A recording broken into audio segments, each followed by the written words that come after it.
দর্শক, আমরা আপনাদেরকে যুক্ত করেছি বিএনপির চেয়ারপারসনের কার্যালয় গুলশান থেকে। এখানে কিন্তু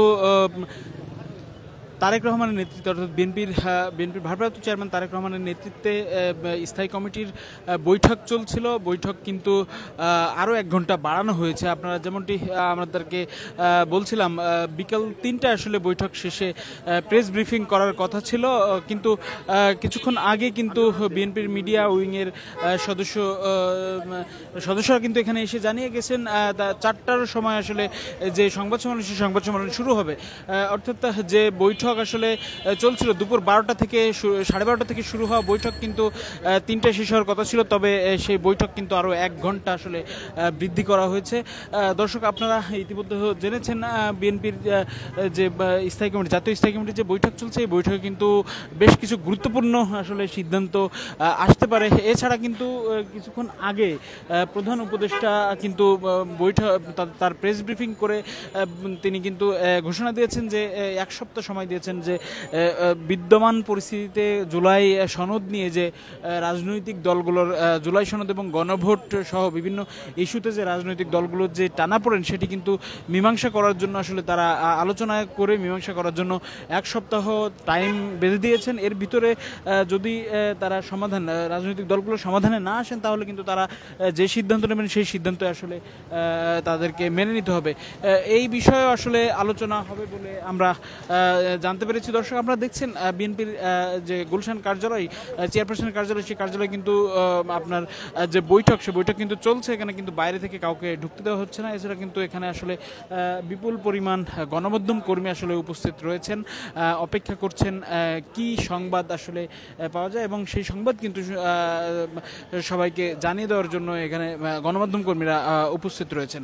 দর্শক, এর আগে আমরা যেটি জানতে পেরেছিলাম, এই গুরুত্বপূর্ণ এই বৈঠকে, অর্থাৎ জাতীয় স্থায়ী কমিটির এই বৈঠকে আসলে ভার্চুয়ালি যুক্ত হয়েছেন বিএনপির ভারপ্রাপ্ত চেয়ারম্যান তারেক রহমান। তিনি কিন্তু ভার্চুয়ালি এই বৈঠকে যুক্ত হয়ে আসলে তাদের দিক নির্দেশনা দিচ্ছেন। তবে একটি যে বিষয়ে আলোচনা হবার কথা, সেটি হচ্ছে এই নির্বাচন কিন্তু খুব ঘনিয়ে এসেছে, এবং নির্বাচনে যে প্রার্থিতা চূড়ান্ত হয়ে গিয়েছে সে বিষয়ে আসলে যে বিভাগীয় সাংগঠনিক সম্পাদক, বিএনপির বিভিন্ন বিভাগের সাংগঠনিক সম্পাদক, তাদের কিন্তু ডাকা হয়েছে এবং তাদের কিন্তু নির্দেশনা দেওয়া হচ্ছে যে যাদেরকে আসলে দল থেকে নমিনেশন দেওয়া হবে তাদের পক্ষে আসলে যাতে মাঠে নেমে সংঘবদ্ধভাবে আসলে কাজ করা হয়, এই বার্তাই কিন্তু দেওয়ার জন্য আসলে বিভাগীয় সাংগঠনিক সম্পাদক তাদেরকে আসলে ডেকেছেন। এছাড়া কিন্তু আপনারা জানেন বিএনপির যে নমিনেশন, সেটি কিন্তু ইতিমধ্যেই অনেককে আসলে বিএনপির ভারপ্রাপ্ত চেয়ারম্যান তারেক রহমান আসলে ফোন দিয়ে আসলে তাদেরকে মাঠে নেমে আসলে ধানের শীষকে বিজয়ী করার পক্ষে আসলে জোরালো ভূমিকা পালন করার কথা বলা হয়েছে। দর্শক, আমরা যেমনটি আপনাদেরকে জানাচ্ছিলাম, আপনাদের জ্ঞাতার্থে জানিয়ে রাখি, বিএনপির জাতীয় স্থায়ী কমিটির এই যে বৈঠক, সেই বৈঠক কিন্তু শুরু হয়েছে দুপুর 12:30 থেকে, এবং সেই বৈঠক কিন্তু 3টায় শেষ হবার কথা ছিল। তবে কিছুক্ষণ আগে আসলে বিএনপির মিডিয়া উইংয়ের সদস্যরা কিন্তু এখানে এসে আসলে সাংবাদিকদের বলেছেন সেই বৈঠক কিন্তু 1 ঘন্টা বাড়ানো হয়েছে, অর্থাৎ সাংবাদিক সম্মেলন কিন্তু 1 ঘন্টা পেছানো হয়েছে সেই অর্থে। অর্থাৎ 4টায় সাংবাদিক সম্মেলন, যে সাংবাদিকদের সঙ্গে আসলে কথা বলবেন বিএনপির প্রতিনিধিরা, তারা কিন্তু বৈঠকে কি কি সিদ্ধান্ত হলো সে বিষয়ে তারা কথা বলবেন।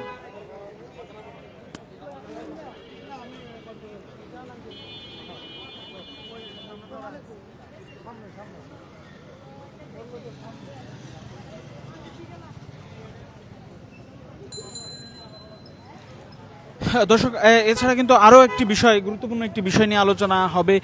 সেটি হচ্ছে এই যে বিএনপির সঙ্গে যারা জোটে ছিলেন বা যুগপৎ আন্দোলনে আসলে ছিলেন, তাদেরকে কোন কোন আসন দেওয়া হবে এবং কোন কোন আসনে তাদেরকে দেওয়া হবে, সেই সব আসনে আসলে বিএনপির নেতাকর্মীদের আসলে সংযত থেকে জোটের প্রার্থীদের পক্ষে আসলে কাজ করার জন্য বলা হতে পারে বলে কয়েকটি মহল থেকে জানানো হয়েছে।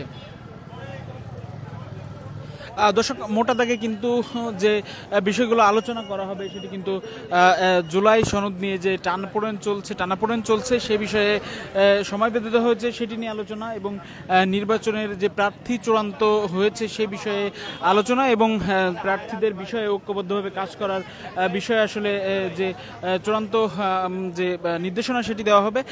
এই সব বিষয়ে কিন্তু বিভাগীয় সাংগঠনিক সম্পাদকদের সঙ্গে আসলে আলোচনা জন্য এখানে ডাকা হয়েছে এবং বিএনপির জাতীয় স্থায়ী কমিটির সদস্যদের কিন্তু এখানে ডাকা হয়েছে এবং তারা গুরুত্বপূর্ণ বৈঠক করছেন। বৈঠক শেষে আসলে বিকেল 4টায় আসলে তারা সাংবাদিকদের মুখোমুখি হবেন। সে পর্যন্ত আপনারা দেশ রূপান্তরের সঙ্গে থাকুন। আমরা নতুন তথ্য পেলে আপনাদের সঙ্গে আবার যুক্ত হব।